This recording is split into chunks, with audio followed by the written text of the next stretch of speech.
बिस्मिल्लाहिर्रहमानिर्रहीम, अस्सलाम वालेकुम। पाकिस्तान फ्रंट में सलमान हैदर। मुल्क में मानसून सीजन की एक नए ताकतवर स्पेल का धुआंधार आगाज हो गया। कराची से खैबर और कोयटा से कश्मीर तक बारिश का सिलसिला जारी है। कराची में मानसून के तूफानी स्पेल ने अर्बन फ्लडिंग की सूरत हाल पैदा कर दी है। शहर में मुसलसल 2 घंटे से बारिश से शहर पानी पानी हो गया, सड़कें तालाब बन गई, निजाम जिंदगी मफलूज। शहर कायद में रेन इमरजेंसी नाफिज कर दी गई है।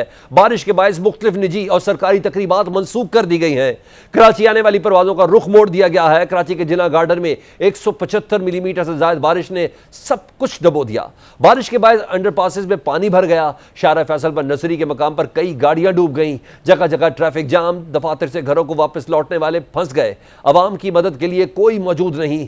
कराची में अधूरे तरक्याती काम बारिश के बाद मुसीबत बन गए हैं। कायदाबाद और गुलशन हदीद फेज 1, जिला Malir UC Muzaffarabad colony, Alamgir society और लियाकताबाद C1 एरिया में भी बारिश का पानी घरों में दाखिल हो गया। गुलिस्तान जौहर में घर की दीवार गिरने से 4 अफराद जाँ बहक हो गए। एयरपोर्ट, मॉडल कॉलोनी, लांडी, आई चंडीगढ़ रोड, डिफेंस, गुलिस्तान जौहर, नाजमाबाद और अतराफ में भी बादल बरसे। गुलशन Iqbal, Liaquatabad, Saddar, federal B area, north Karachi समेत दीगर मकामात पर पानी जमा है। कराची के मुतअद्दिद इलाकों में मूसलाधार बारिश से 800 से ज्यादा फीडर ट्रिप कर गए। बिजली की फराहमी बंद हो गई। कराची में बारिश के तूफानी स्पेल के बाद सूरत हाल आउट ऑफ कंट्रोल होने लगी। शहर का नकासी आप का निजाम बैठ गया है। नॉर्थ नाजमाबाद, शादमान टाउन के तरफ तो बरसाती नाले बिफर गए। अवाम बारिश के पानी के रहमो करम पर है। इंतजामिया कहीं नजर नहीं आ रही। एयरपोर्ट के करीब मरीन हॉल्ट पर लोग रस्सी पकड़कर चलने पर मजबूर हो गए हैं। साबिक गवर्नर सिंध मोहम्मद जुबैर कोरंगी रोड पर बारिश में फंसे रहे। लियाकताबाद से 3 हट्टी जाने वाली सड़क दरमियान से धंस गई। नॉर्थ नाजमाबाद लंडी कोतल चौरंगी की सड़क का एक हिस्सा भी धंस गया। स्टेडियम रोड बारिश के पानी में डूब गया। यूनिवर्सिटी रोड पर बारिश का पानी गाड़ियों के अंदर दाखिल हो गया। शाहराहों पर पानी जमा होने के बाद ट्रैफिक जैम में हजारों शहरी फंस गए। गुरु मंदिर पर बच्चों से भरी स्कूल वैन खराब होकर पानी में फंस गई। सिंध हुकूमत ने हंगामी सूरत हाल के पेश नज़र कल शहर के तमाम सरकारी और निजी स्कूल बंद करने का ऐलान कर दिया है। महकमा मौसमियात ने शहर कायद में आइंदा 2 रोज़ बारिश के हवाले से अहम करार दिए हैं। मौसमियाती तज्जियाकार जवाद मेमन ने खबरदार किया है कि 23 अगस्त तक जारी रहने वाले सिस्टम के दौरान शहर भर में 2 से 3 स्पेल आ सकते हैं। जवाद मेमन के मुताबिक शहर के ऊपर मजीद बादल बन रहे हैं। क्लिफ्टन में बारिश गिरने की रफ्तार 60 मिलीमीटर फी घंटा है। दूसरी जानिब खैबर पख्तूनख्वा के मुतासरा इलाकों में भी बारिश हो रही है, जिससे लोगों की मुश्किलात बढ़ गई है। सवाबी के इलाके गदून, दालोड़ी में शदीद बारिश और क्लाउड बर्स्ट ने तबाही मचा दी। शदीद बारिश के बायस आने वाले सैलाबी रेले ने गाँव को अपनी लपेट में ले लिया। क़यामत खेज बारिश और सैलाब से दर्जनों मकानात गिरने से कई अफराद मलबे तले दब जाने से 25 अफराद जाँ बहक जबकि 35 शदीद जख्मी हो गए। रेस्क्यू ऑपरेशन दूसरे रोज भी जारी है। वफाकी वज़ीर इत्तलात अता तारड़, DG ISPR अहमद शरीफ चौधरी और चेयरमैन NDMA ने मीडिया ब्रीफिंग में मानसून बारिशों, सैलाब और क्लाउड बर्स्ट पर ब्रीफिंग दी। वज़ीर इत्तलात अता तारड़ ने कहा कि नेशनल डिजास्टर को डील करने के लिए state of the art system बनाया गया था। पहले रोज से सूबों और मुतल्लिका इदारों को मालूमात फराहम की जा रही है। तमाम तर मालूमात रियल टाइम में मुतल्लिका इदारों को फराहम की जा रही हैं। मजमूई तौर पर 25,000 अफराद को रेस्क्यू किया गया है। एक state of the art system बनाया गया था ऐसे नेचुरल डिज़ास्टर्स को डील करने के लिए। परफेक्ट कोऑर्डिनेशन हो वफाक की सूबों के साथ, दीगर इदारों के साथ। पर डे 1 से ना सिर्फ सूबों तक और तमाम मुतल्लिका इदारों तक मालूमात जो हैं वो फराहम की जा रही थी और की जा रही हैं नेशनल एफर्ट के ज़रिए, जिसमें वफाकी हुकूमत, पाक फ़ौज, NDMA, मुतल्लिका जो मकामी हुकूमतें हैं, प्रोविंशियल गवर्नमेंट्स हैं, लगभग 25,000 लोगों को रेस्क्यू किया जा चुका है। DG ISPR अहमद शरीफ चौधरी ने कहा कि खैबर पख्तूनख्वा में सड़कों का इंफ्रास्ट्रक्चर बुरी तरह मुतासर हुआ। 2 इंजीनियर बटालियन KP और 2 गिलगित में तैनात हैं। 3 मेडिकल की यूनिट्स गिलगित और खैबर पख्तूनख्वा में तैनात हैं। मेडिकल कैंप्स में भी अभी तक 6000 से ज्यादा जख्मियों को इलाज मुआवजा फराहम किया जा चुका है, जबकि फील्ड मार्शल सैयद आसिम मुनीर की हिदायत पर एडिशनल यूनिट्स को भी मुतहर्रिक किया गया। और ये जो सबों का सिलसिला शुरू हुआ मानसून का शुमारी इलाका जात में खैबर पख्तूनख्वा में, तो chief of army staff field marshal Syed Asim Munir की हिदायत पर आर्मी और वहाँ पे जो यूनिट्स मौजूद थी इन सिचू एंड एडिशनल यूनिट्स मोबिलाइज की गई। Infrastructure, road infrastructure is in bad shape. एक इंजीनियर ब्रिगेड जो सा है वो 2 इंजीनियर बटालियंस और 2 urban search and rescue teams Khyber Pakhtunkhwa में और 2 इंजीनियर बटालियंस डेडिकेटेडली इन गिलगित बल्तिस्तान रोड ओपनिंग के ऊपर लैंडस्लाइड्स को रिमूव करने पे तैनात हो चुकी हैं और काम कर रही हैं। 3 मेडिकल की units in addition to the in situ resources वहाँ पे खैबर पख्तूनख्वा में और गिलगित बल्तिस्तान में इससे डिप्लॉयड हैं और उनके तहत 9 मेडिकल कैंप्स वहाँ पे ऑपरेट हो रहे हैं, जहाँ पे अभी तक 6304 से ज़्यादा जो हमारे साथी हैं, बहन भाई हैं, बच्चे हैं, उनको ट्रीट किया जा चुका है। चेयरमैन एनडीएमए लेफ्टिनेंट जनरल इनाम हैदर का कहना है कि गिलगित बल्तिस्तान में क्लाउड बर्स्ट से ज्यादा तबाही हुई। बारिश से मुतालिक आगाही एप्लीकेशन पर अपलोड की जा रही है। हर रोज़ नेशनल इमरजेंसीज ऑपरेशन सेंटर में तमाम PDMAs और मुतल्लिका इदारों के साथ मुसलसल डेली कोऑर्डिनेशन कॉन्फ्रेंस में ये डिटेल्स और आने वाले दिनों में जिन जिन इलाकों में इसका ज़्यादा ख़तरा है और इम्पेक्टेड एरियाज़ के अंदर जो लोग इससे मुतासर हो सकते हैं उसकी इन्फॉर्मेशन लगातार तमाम मोबाइल एप्लीकेशंस पर, NDMA की वेबसाइट पर, डेली कोऑर्डिनेशन कॉन्फ्रेंसेस में और आर्मी के साथ जो भी हमारे डेली डाटा शेयरिंग होती है उसमें तमाम में शेयर की जाती है। हुकूमत की रेस्क्यू की कोशिशें अपनी जगह, लेकिन ये तबाही खुद ही नहीं आई बल्कि इसे दावत हमने खुद दी है। एक रिपोर्ट के मुताबिक पाकिस्तान में जंगलात के रकबे में 18% कमी माहौल, मईशत और कौमी सलामती को खतरा से दो चार कर रही है। माहौलियाती माहिरीन का कहना है कि खैबर पख्तूनख्वा और पूरा मुल्क एक निहायत संगीन माहौलियाती मोड़ पर पहुंच चुका है। जंगलात की कटाई, चरागाहों की तबाही, जंगलात में लगने वाली आग और माहौलियाती तब्दीली से जुड़े खतरात बराह रास्त तबाहकुन सैलाब, लैंड स्लाइडिंग और क्लाउड बर्स्ट का बाइस बन रहे हैं। 1992, 2010 और 2025 के तबाहकुन सैलाब साबित करते हैं कि जंगलात और चरागाहों की तबाही ने बलाई इलाकों के वाटरशेड्स को सैलाबी फैक्ट्रियों में बदल दिया है। जंगलात की कटाई अब भी ढलवानों को कमज़ोर और अचानक आने वाले सैलाब के खतरात को बढ़ा रही हैं। ये तबाही सिर्फ चंद अजला तक महदूद नहीं, सवात, बुनेर और दीगर इलाकों में क्लाउड बर्स्ट ने अचानक आने वाले सैलाब को जन्म दिया, जिसने घरों, खेतों और बुनियादी ढांचे को तबाह कर दिया। जंगलात से महरूम पहाड़ बारिश के पानी को रोक न सके, ना ही बड़े बड़े पत्थरों को, जिन्होंने रास्ते में आने वाली आबादियों में तबाही मचा दी। पाकिस्तान का स्विट्जरलैंड समझे जाने वाले शहर सवात का एक बड़ा हिस्सा इन दिनों कीचड़ और मट्टी से भरा पड़ा है। मेंगोरा बाजार कीचड़ के ढेर में तब्दील है। मलबे ने पुल के साथ फंसकर डैम की शक्ल इख्तियार कर ली है। मेंगोरा बाजार में वाक़ मुतअद्दिद मार्केट्स में से एक चीना मार्केट है। पश्तो ज़ुबान में चीना चश्मे को कहा जाता है। माजी में यहाँ से एक चश्मा गुजरा करता था जहाँ से लोग पानी भरते थे, लेकिन अब यहाँ तंग गलियों में दुकानें कायम हैं जहाँ ज़रूरत की तमाम अशिया की खरीदो फरोख्त होती है। BBC की रिपोर्ट के मुताबिक बुजुर्ग ताजिर मोहम्मद यूसुफ गुज़िश्ता 25 सालों से मेंगोरा बाजार कारोबार कर रहे हैं। मोहम्मद यूसुफ कहते हैं कि जब बारिश के पानी के साथ पत्थर और दरख्त बहकर आए तो वो पुल के साथ फंस गए। इस मलबे ने डैम की शक्ल इख्तियार कर ली, जिससे पानी जमा होता गया और इसने इलाके में तबाही मचा दी। वज़ीर दिफा ख्वाजा आसिफ ने शुमाली इलाकाजात में तबाही को कुदरत से खिलवाड़ की वजह करार दिया है। उन्होंने जिम्मेदारों को आड़े हाथों लिया। एक्स पर अपने बयान में ख्वाजा आसिफ साहब ने कहा कि दौलत की लालच में कुदरत के इंतकाम को दावत दो तो फिर आसमान फट पड़ता है, ज़मीन पर पानी बिफर जाता है। ख्वाजा आसिफ ने एक्स पर पोस्ट में तरक्याती कामों में होने वाली बदउनवानियों पर भी सवालात उठाए। लिखते हैं कि चोर, ठेकेदारों, हुकूमती एहलकारों और सियासी नुमाइंदों की मिली भगत से अरबों रुपए के कागजी पुल और सड़कें लम्हों में पानी के रेले में बह गईं। नाजायज़ दौलत की हवस का सैलाब मुआशरे की तमाम इखलाकी कदरें बर्बाद कर गया। कीमत बेगुनाह गरीब अदा कर रहा है। दूसरी जानिब वज़ीर आला खैबर पख्तूनख्वा अली अमीन गंडापुर अपनी जिम्मेदारी से फरार इख्तियार करते हुए सवात और बुनेर समेत सैलाब से मुतासर इलाकों के लोगों को तबाही का जिम्मेदार करार दे रहे हैं। अली अमीन गंडापुर ने मीडिया से गुफ्तगू में कहा कि बरसों से लोग पानी के कुदरती रास्तों पर घर और दुकानें बना रहे हैं। वक्त के साथ नदी नालों की सफाई नहीं की गई। जब पानी को जगह नहीं मिलती तो बाहर निकलकर ज़्यादा नुकसान करता है।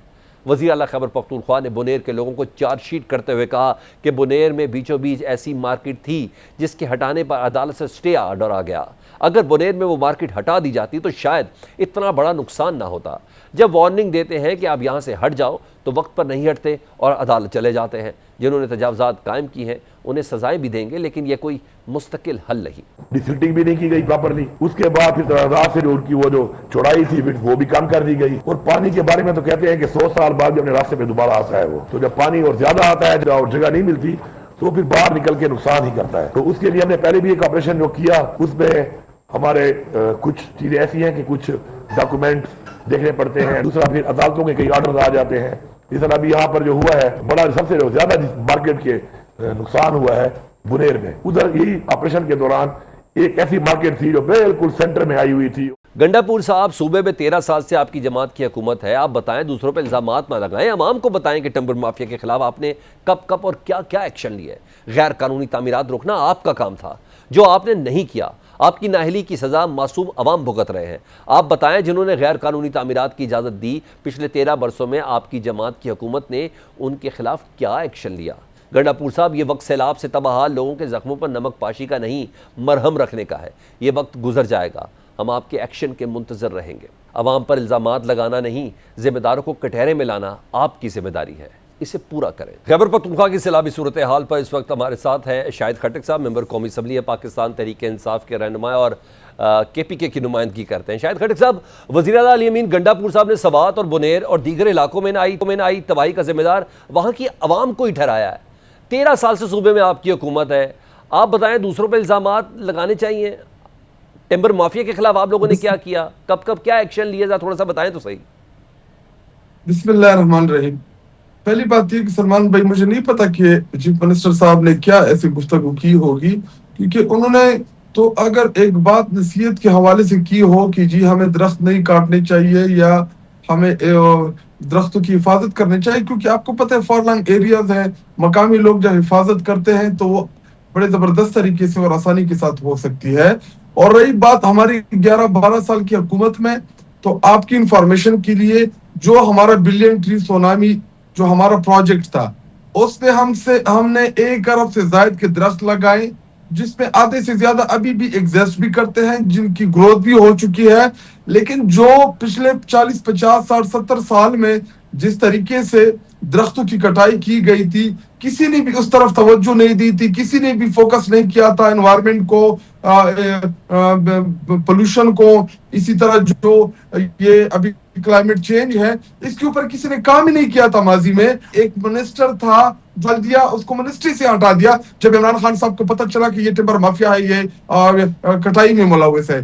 इसी तरह हमने फर्स्ट टाइम खैबर पख्तूनख्वा में दरख्तों की हिफाजत के लिए वहां पे गार्ड्स अपॉइंट किए, वहां पे हमने जो फॉरेस्ट गार्ड्स थे और उनकी ड्यूटियां लगाई, उनकी तादाद बढ़ाई ताकि दरख्त जो है और उनकी हिफाजत की जा सके।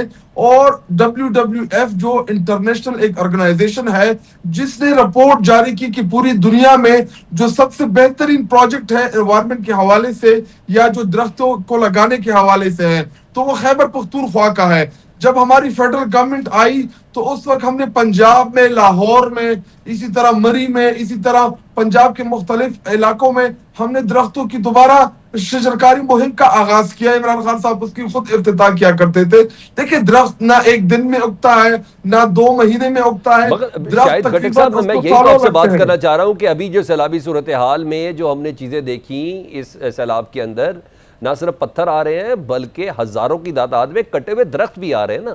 ये पिछली हुकूमतों की तो बात नहीं है ना, तो 13 सालों के अंदर ही हुआ है। आप कह रहे हैं हमने सिक्योरिटी भी फराहम की, उसके बावजूद ये सब तो हो रहा है ना सर।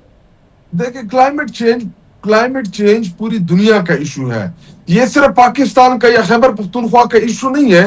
क्लाइमेट चेंज के ऊपर आप देखिए, पूरी दुनिया क्लाइमेट चेंज के ऊपर इस वक्त जो है वो इन्वेस्ट भी कर रही है, वो क्लाइमेट चेंज के ऊपर पॉलिसीज भी ऐसी बना रही हैं।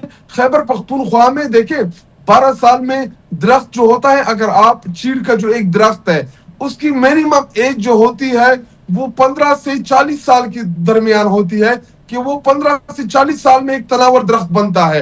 तो अगर आप चीड़ जो सदियों से, जिसकी उम्र 2-2, 300 साल एक दरख्त की होती है, आप उसको एक दिन में या विद इन सेकंड्स उसको आप काट देते हैं। लेकिन समझ गया शायद खट्टर साहब, क्लाइमेट चेंज एक बहुत बड़ा फैक्टर है, पाकिस्तान उसके अंदर सबसे ज्यादा मुतासिर है, ये समझ आ गई ना। लेकिन वजीर आला साहब के पॉइंट पे रहे ना, उनका ये कहना है कि ये सारी तबाही जो है ना, ये दरिया के रास्ते में होने वाली तामीरात से आई है।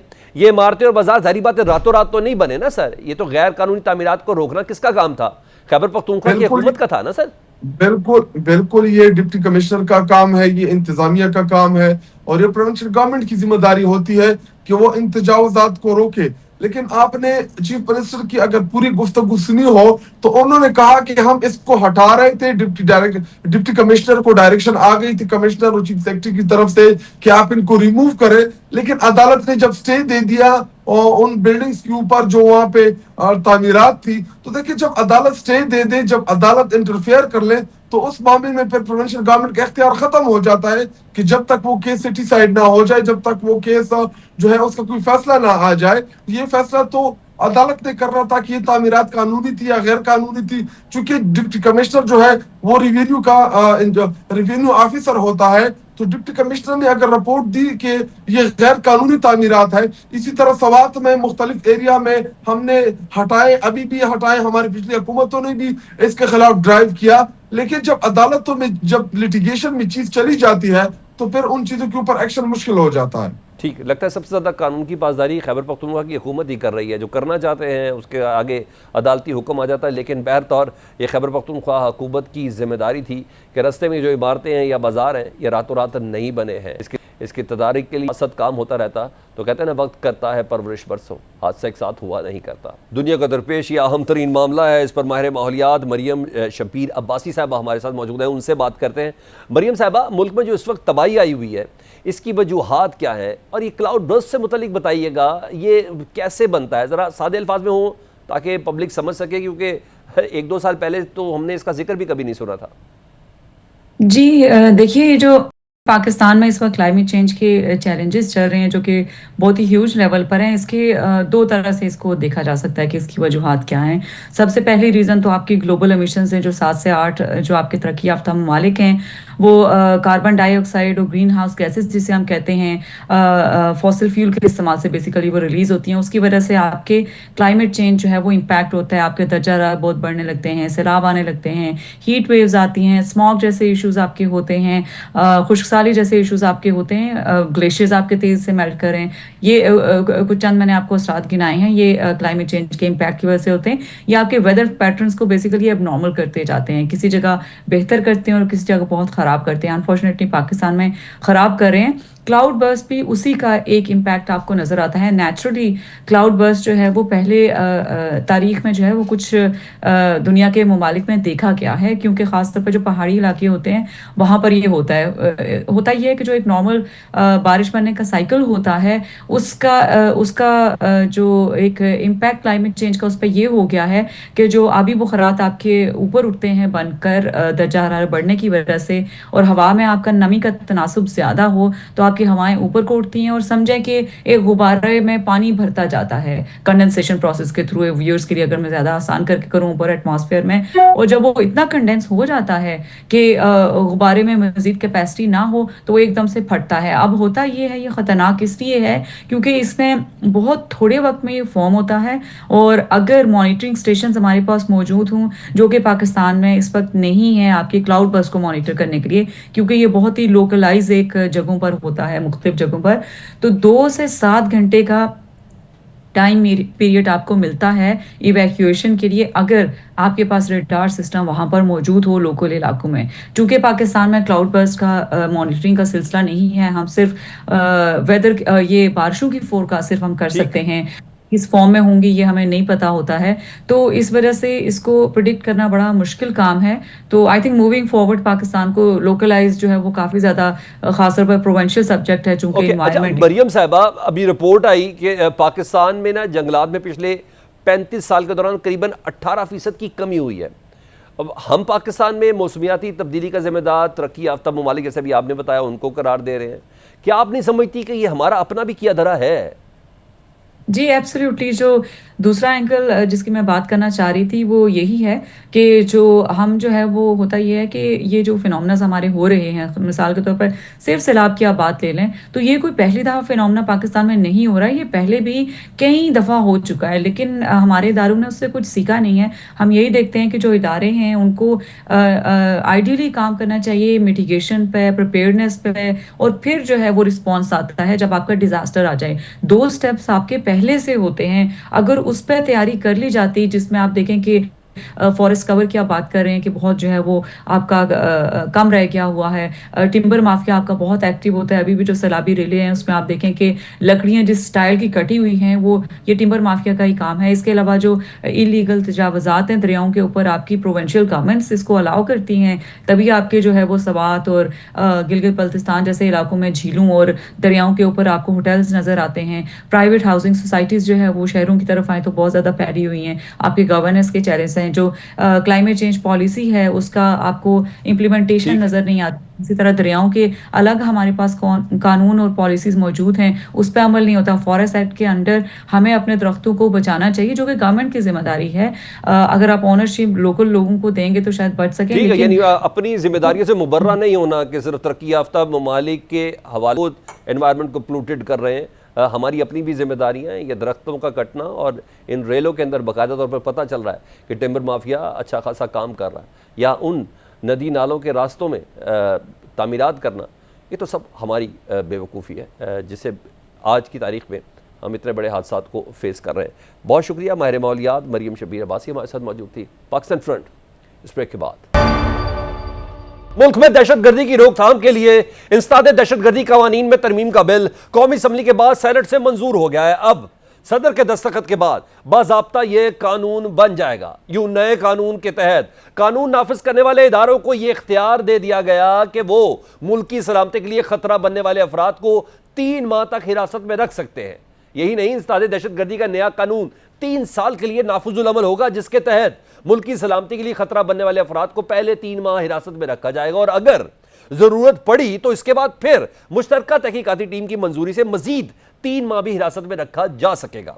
इंसदाद दहशतगर्दी के नए कानून के मुताबिक अगर हिरासत का हुक्म मुसल्लह अफवाज या सिविल मुसल्लह अफवाज की जानिब से जारी किया जाएगा तो तफ्तीश मुश्तरका तहकीकाती टीम करेगी। इस पर पुलिस की जानिब से कम सुपरिटेंडेंट ऑफ पुलिस के दर्जे का अफसर, खुफिया एजेंसियां, सिविल मुसल्लह अफवाज और कानून नाफिज करने वाले दीगर इदारों पर मुश्तमिल होंगी। बिल की मंजूरी के दौरान अपोजिशन ने एहतजाज किया, शोर शराबा भी किया। JUIF के सेनेटर कामरान मुर्तज़ा ने बिल पर तरामीम पेश की जिन्हें ऐवान ने मुस्तरद कर दिया। इंसानी हकूक़ के कारकुन, हिज़्ब इख्तिलाफ की सियासी जमातें और वुकला इंसदाद दहशतगर्दी कवानीन में तरमीम के तहत दिए गए इजाफी इख्तियारात को गैर आइनी करार दे रहे हैं। उनका कहना है कि इस तरह की तरमीम से सिक्योरिटी इदारों को मजीद ताकतवर बनाया जा रहा है। दूसरी जानिब हुकूमत का कहना है कि गैर मामूली हालात में गैर मामूली इक़दामात ज़रूरी हैं। इससे कबल बलोचिस्तान असम्बली ने भी सिक्योरिटी इदारों को इख्तियार दिया है कि मुश्तबा अफराद को वारंट के बगैर गिरफ्तार किया जा सकता है। वज़ीर कानून आज़म नज़ीर तारड़ का कहना है कि नए कानून से जबरी गुमशुदगियों का रास्ता हमेशा के लिए बंद हो जाएगा।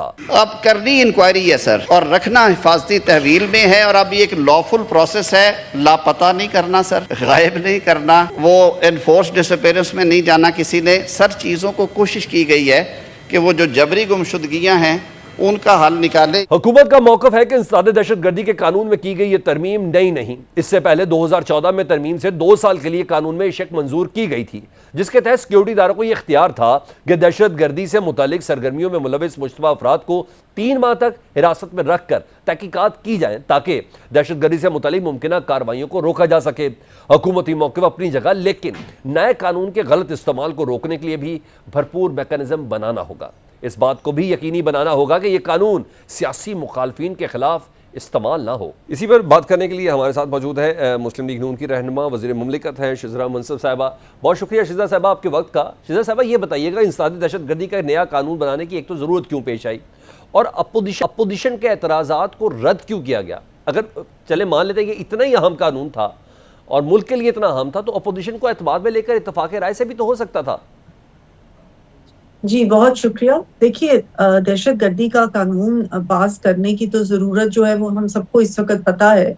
हमारे मुल्क में दहशतगर्दी की लानत ने दोबारा से सर उठा लिया हुआ है और हमारे कुछ KP के चंद अजला में तो आपको पता है कि बहुत इस तरह का हालात हैं कि बहुत तशवीशनाक हालात हैं और जगह जगह हमारे वाक़यात हो रहे हैं। बलूचिस्तान में देख लें, KP में देख लें, और ये दहशतगर्दी तो ऐसी चीज़ है जो कि जब फैलती है तो फैलती जाती है। तो इसको रोकना, इसको कंट्रोल करना इस वक्त बहुत ज़रूरी है। पहले भी आपको पता है कि ऑपरेशंस 2 हुए, रद्दुल फिजाद और ज़रबुल अज़्म, जिसके साथ के ये कंट्रोल ज़रूर हुई। लेकिन अभी पिछले दिनों जिस तरीके से इंडिया के साथ हमारी कॉन्फ्लिक्ट हुई, इंडिया का बड़ा क्लियरली पता चल गया कि इंडिया जो है उसका हाथ इस दहशतगर्दी में मुलव्वस है और फॉरेन फंडेड और स्टेट स्पॉन्सर्ड जो हैं टेररिज्म वो इस मुल्क में हो रहा है। उसको कंट्रोल करने की और उसके लिए सख्त कवानीन बनाने की इस वक्त बेहद ज़रूरत है। अगर ऑपोजिशन को एतमाद में जो आप कह रहे हैं कि नहीं लिया गया, देखिए जब ये कोई भी कानून पास होता है तो वो कमिटीज में से भी गुजरता है जिसमें ऑपोजिशन मौजूद है, वो पार्लियामेंट में से भी गुजरता है जिसमें ऑपोजिशन मौजूद है। सब ऑपोजिशन को अपनी राय देने की और अपना मौकफ पेश करने की जरूर मौका कि भारत की स्टेट स्पॉन्सर्ड टेररिज्म का जवाब जो है वो हम बातचीत से दें, तो ये मुमकिन नहीं है। इस वक्त पाकिस्तान जिस सूरत हाल से गुजर रहा है और ये अवाम के लिए है, अवाम जो है उसकी हिफाजत करना स्टेट की जिम्मेदारी है। और हमारे वो जवान, चाहे वो फौज के हों चाहे पुलिस के हों, जो शहीद हो रहे हैं, रोज हम सुनते हैं कि कोई बॉर्डर्स पे शहीद हो रहे हैं, कोई इन टेररिस्ट के साथ मुकाबले में शहीद हो रहे हैं, तो क्या उनकी हिफाजत स्टेट की जिम्मेदारी नहीं? तो इसको इस चीज के लिए सख्त कवानीन की जरूरत है। शीजा साहब, और मैं समझती हूँ कि भी तो करना है ना।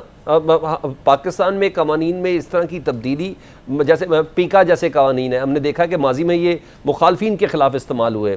इस चीज़ की क्या गारंटी है कि ये जो कानून है या अपोजिशन रहनुमाओं के खिलाफ इस्तेमाल नहीं होगा, या जो आवाज़ें हुकूमत के नाक़िद के तौर पर उठ रही हैं उनके खिलाफ इस्तेमाल नहीं होगा?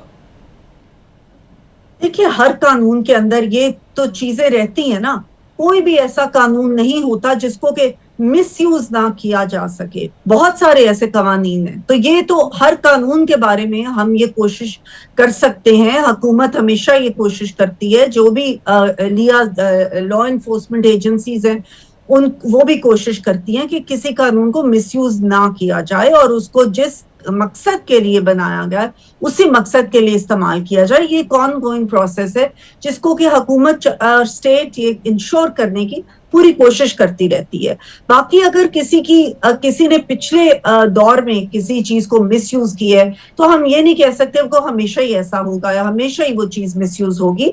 सख्त कवानीन, कुछ ऐसे मौके होते हैं कि सख्त कवानीन लागू करना जरूरी होता है और ये भी साथ इंश्योर करना जरूरी होता है कि उनको मिसयूज ना किया जाए। ठीक, बहुत शुक्रिया। शिजरा बंसब साहब हमसे बात कर रही थी।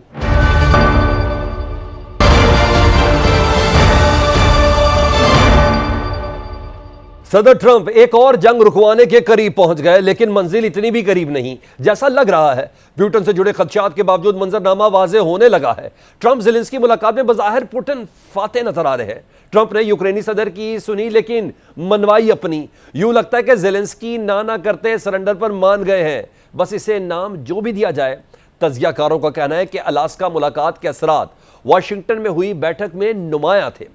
बिसात व्हाइट हाउस में बिछी थी, लेकिन चालें क्रेमलिन में बैठे पुतिन ही चल रहे थे। व्हाइट हाउस में सदर ट्रंप की जानिब से सदर ज़ेलेंस्की को दिए गए यूक्रेन के 20% नक्शे से मुलाकात की कहानी को समझना अब मुश्किल नहीं। मुलाकात में फ्रांसीसी सदर मैक्रोन, यूरोपीय यूनियन और नेटो के हुक्काम भी मौजूद थे, इसलिए कोई माने ना माने सदर पुतिन ने मॉस्को में बैठकर ही बिसात पलटी। पुतिन ने एक साथ यूक्रेन, यूरोपीय यूनियन और नेटो को चेकमेट कह दिया। सदर ट्रंप डील मेकर है, लेकिन सदर पुतिन को डायलॉग मास्टर कहा जाता है। पुतिन ने अलास्का में नहला फेंका कि वो मुआहदे और हर किस्म की गारंटी देने के लिए भी तैयार हैं। पुतिन ने बस छोटा सा मुतालबा रखा कि जो मेरे पास है वो मेरा, बाकी ज़ेलेंस्की जाने और अमेरिका। लेकिन नेटो यूक्रेन के आसपास भी नजर ना आए। यूक्रेन, यूरोपीय यूनियन और नेटो के हाथ में जो पत्ते हैं वो बेकार लग रहे हैं, क्योंकि दहला, हुक्म का इक्का, किंग, क्वीन, जैक, जो कुछ भी है वो पुतिन के हाथ में ही है। यूं कहा जाए तो गलत ना होगा कि एक पुतिन दुनिया पर भारी पड़ गया है। यूरोप और अमेरिका इसे मिलकर भी झुका नहीं सके। मुज़ाकरात की मेज भी पुतिन नहीं सदर ट्रंप की ख्वाहिश पर सजी है। व्हाइट हाउस में इस वक्त सूरत हाल मजीद दिलचस्प हुई जब सदर ट्रंप ने सदर पुतिन से फोन पर बात करने के लिए पूरी यूरोपीय रहनुमाओं के साथ मीटिंग को रोक दिया। बरतानिया के वजीर आजम सर कीर स्टारमर, फ्रांस के सदर Emmanuel Macron, German chancellor Friedrich Merz, Italy के वजीर आजम जॉर्जिया मेलोनी, यूरोपीय कमीशन के सदर अर्जुला फॉन डेर लाइन और नेटो के सेक्रेटरी जनरल मार्क रोटे 40 मिनट तक पुतिन की हाँ का इंतजार करते रहे। जब ट्रंप ने उन्हें बताया कि क्रेमलिन से पुतिन ने ग्रीन सिग्नल दे दिया है तो सबकी जान में जान आई। रूसी सदारती मुशीर के मुताबिक गुफ्तगू बेतकल्लुफी पर मबनी और तामीरी थी। मीडिया रिपोर्ट्स के मुताबिक सदर पुतिन ने ट्रंप से कहा कि वो सदर ज़ेलेंस्की से मुलाकात के लिए तैयार हैं। ख्याल है कि पुतिन ने ट्रंप से कहा होगा अलास्का में जो तय हुआ था इससे एक नुक्ता आगे पीछे नहीं होना चाहिए, बाकी जैसा आप कहें मुझे कोई एतराज़ नहीं। बीबीसी की रिपोर्ट में यह कहा गया कि जब यूरोपीय रहनुमा व्हाइट हाउस में मौजूद थे तो एक माइक पर ट्रंप और फ्रांसीसी सदर मैक्रों के दरमियान होने वाली बातचीत सुनी गई। ट्रंप को कहते हुए सुना गया कि मेरा ख्याल है कि वो डील करना चाहता है, मेरा ख्याल है कि वो मेरे लिए डील करना चाहता है। आप ये बात समझ सकते हैं। बीबीसी के मुताबिक अगरचे ये बहुत अजीब लगती है, लेकिन इसमें कोई शक नहीं है कि ट्रंप प्यूटन की ही बात कर रहे थे। सदर ट्रंप ने ट्रुथ सोशल पर पोस्ट में खबर दी कि ज़ेलेंस्की और प्यूटन के दरमियान मुलाकात के इंतजाम शुरू कर दिए गए हैं, बस जगह और वक्त का तयन किया जा रहा है। ज़राए के मुताबिक ट्रंप प्यूटन ज़ेलेंस्की मुलाकात अगस्त के आखिर तक होने का इम्कान है। फ्रांसीसी सदर मैक्रोन ने इस ख्वाहिश का इजहार किया कि ट्रंप, प्यूटन और ज़ेलेंस्की की मुलाकात में यूरोप की नुमाइंदगी होनी चाहिए। हालात बताते हैं कि सब कुछ सदर प्यूटन की निक्की जई हाँ के बगैर मुमकिन नहीं, जिसका इशारा सदर ट्रंप ने व्हाइट हाउस में यूरोपीय रहनुमाओं और यूक्रेनी सदर ज़ेलेंस्की के हमरा मुश्तरका प्रेस कॉन्फ्रेंस में दिया। सदर डोनाल्ड ट्रंप ने कहा कि सदर व्लादिमीर पुतिन ने यूक्रेन की सिक्योरिटी जमानत मंजूर कर ली है। कोशिश करेंगे कि अमेरिका, रूस और यूक्रेन मिलकर काम करें। रूस यूक्रेन अमन मुआहदा मुस्तकबिल करीब में हो सकता है। ओवल ऑफिस में होने वाली मुलाकात में ट्रंप ने सदर ज़ेलेंस्की को यूक्रेन का 20% छोटा नया नक्शा थमा दिया, क्योंकि 4 साल जंग में रूस ने यूक्रेन के 20% हिस्से पर कब्जा किया है। ट्रंप की जानिब से पेश किए गए नक्शे में वो इलाके जो रूस के जेर कंट्रोल हैं गुलाबी रंग में नुमाया किए गए थे। रिपोर्ट्स के मुताबिक सदर पुतिन ने अमन मुआहदे पर दस्तखत करने के लिए डॉनबास के बाकी इलाकों पर कंट्रोल का मुतालबा किया है। मगरबी मीडिया के मुताबिक यूक्रेन इस बात पर आमादा है कि वो नए इलाकों पर रूस का फिलवाके कब्जा तस्लीम करने पर गौर करेगा, ताहम इस कब्जे को रूस का कानूनी हक तस्लीम करने को तैयार नहीं। ज़राए बताते हैं कि व्हाइट हाउस की मुलाकात में सदर ज़ेलेंस्की और अमेरिका और यूरोपीय रहनुमाओं से सिक्योरिटी की भीख मांगते रहे। बस इतना सा मुतालबा ज़रूर रखा कि तमाम जंगी कैदियों का तबादला भी किया जाना चाहिए। बाकी ट्रंप ने जो कहा ज़ेलेंस्की मानते गए। ज़राए का कहना है कि यूक्रेनी सदर और यूरोपीय रहनुमाओं ने सदर ट्रंप के सामने मुतालबा रखा कि अमन मुआहदे से पहले जंगबंदी होनी चाहिए, लेकिन सदर ट्रंप ने जंगबंदी की बजाय बराह रास्त अमन मुआहदे पर जोर दिया। कहा जंगबंदी ज़रूरी नहीं, वो चाहते हैं कि जंग का मुस्तकिल हल निकालें। सदर ज़ेलेंस्की ने भी अपनी गुफ्तगू में जंग बंदी के अपने साबका मुतालबे का अदा नहीं किया। नाकदीन के मुताबिक सदर ट्रंप का मौक़िफ़ पुतिन के मौक़िफ़ से करीब तर है और इसे सदर पुतिन की फतह के तौर पर देखा जा रहा है। सदर ट्रंप के साबिक मुशीर कौमी सलामती जॉन बोल्टन ने अलास्का मुलाकात के बाद CNN को इंटरव्यू में कहा था कि मुज़ाकरात की मेज़ पर ट्रंप हारे नहीं, लेकिन सदर पुतिन वाज़ेह तौर पर जीत गए हैं।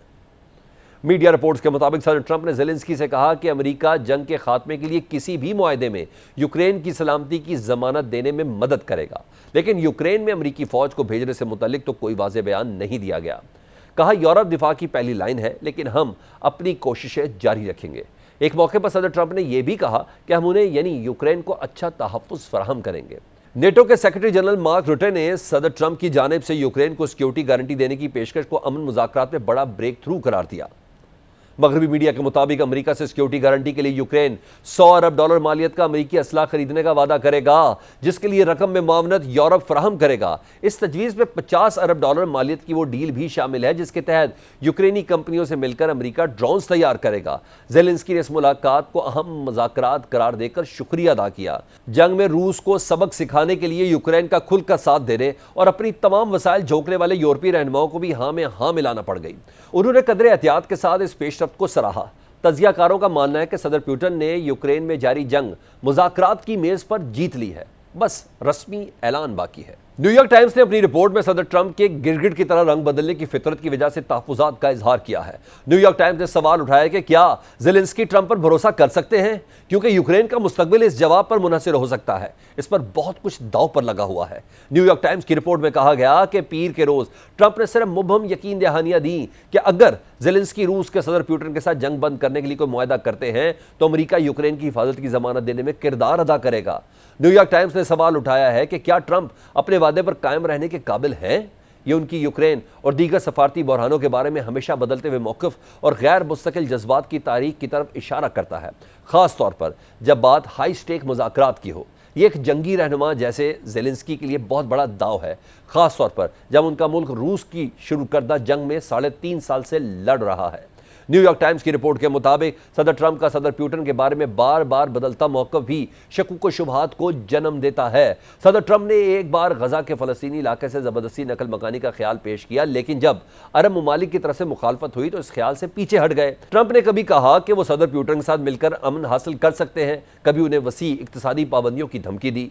सदर ट्रंप जुम्मे को अलास्का में पुतिन से मुलाकात के बाद अपना मौक़िफ़ बदल चुके हैं, जहां इन्होंने पुतिन की तरजीह को अपनाया कि फौरी जंग बंदी के बगैर एक जामे अमन मुआहदे की तरफ बढ़ा जाए। इस पर बात कर लेते हैं, हमारे साथ साबिक सफारतकार जावेद हुसैन साहब हैं। जावेद हुसैन साहब, पुतिन के बाद ट्रंप की ज़ेलेंस्की और यूरोपीय रहनुमाओं के साथ मुलाकात तो हो गई है, लेकिन आज न्यूयॉर्क टाइम की एक रिपोर्ट में कहा गया है, बल्कि सवाल उठाया गया कि क्या ज़ेलेंस्की ट्रंप पर भरोसा कर सकते हैं?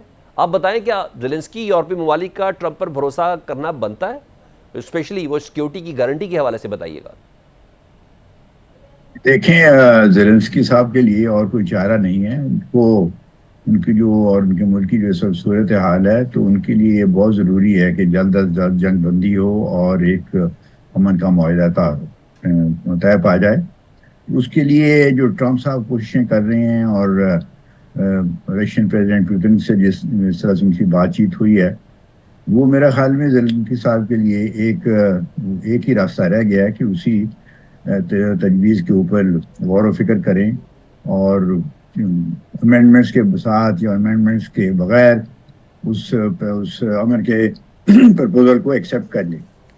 जहाँ तक मैं समझ सका हूँ, वो बेसिकली अमन का जो मुआहदा है, उसकी जो दो बुनियादी जो निकात हैं वो ये है कि रशिया का जो कब्ज़ा है कुछ यूक्रेन के इलाके पे, वो यूक्रेन को और प्रेसिडेंट ज़ेलेंस्की को एक्सेप्ट करना पड़ेगा, और दूसरा शायद जो एक और नुक्ता ये होगा कि कोई एश्योरेंस देनी पड़ेगी कि यूक्रेन नेटो में शामिल नहीं होगा, और उसके बदले में फिर जंग बंदी होगी और अमन का मुआहदा जो है ना होता है पाएगा। लेकिन ये अभी सब चीज़ें डिस्कस हो रही हैं, इनका कोई फाइनल शेप अभी नहीं दी गई, और मेरा ख्याल में उसमें थोड़ा और वक्त लगेगा, लेकिन हालात इस जानिब मूव करते नज़र आ रहे हैं। अच्छा जावेद हुसैन साहब, हासिल वसूल क्या हुआ? 3-3.5 साल पहले यही मौक़िफ़ रूस का था। ट्रंप की डील क्या यूक्रेन और यूरोप के लिए घाटे का सौदा नहीं है सर? क्योंकि रूस को तो अब तो ज़मीन भी मिल गई, यूक्रेन नेटो में भी शामिल नहीं होगा, तो इस सारी डील में यूक्रेन को क्या फ़ायदा है? देखें जी, वो यूक्रेन को ये फ़ायदा होगा कि अमन हो जाएगा। जो एक लड़ाई हो रही है जिसमें उनका जानी और माली और बहुत नुकसान हो रहा है, वो उसका ख़त्म इख्तिताम होगा। और जहाँ तक ये जो शराइत हैं इनका तल्लुक़ है, तो आपकी बात दुरुस्त है कि रूस का शुरू से ही इसी किस्म की मुतालबात थे कि यूक्रेन किसी सूरत में इसको इजाज़त नहीं दी जा सकती कि वो नेटो का मेंबर बने। लेकिन उस वक्त की अमेरिकन हुकूमतों ने और यूरोपियन जो हुकूमतें थीं, उन्होंने कोशिश की कि नेटो का जो दायरा कार है वो यूक्रेन तक वसी हो जाए, और वो रूस किसी सूरत में उस चीज़ को एक्सेप्ट करने के लिए तैयार नहीं था।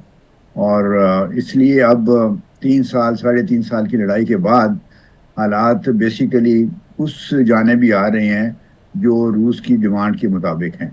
यानी कि यूक्रेन के बारे में अगरचे यूक्रेन को सिक्योरिटी गारंटीज मिलेंगी और वो they will be back by both US and the European countries, लेकिन उसके अलावा नेटो की मेंबरशिप मेरा नहीं ख्याल यूक्रेन को इजाज़त मिलेगी। और इसी तरह जो कब्ज़ा जिन इलाकों पे यूक्रेन के रूस ने किया है, उसमें से बल्कि नक्शा भी दिखाया गया है, ट्रंप ने ज़ेलेंस्की को दिखाया, जिसमें 20% ऑफ यूक्रेन टेरिटरी जो है वो रशिया के कब्ज़े में है और शायद रहेगी, और मामूली रद्दोबदल के साथ।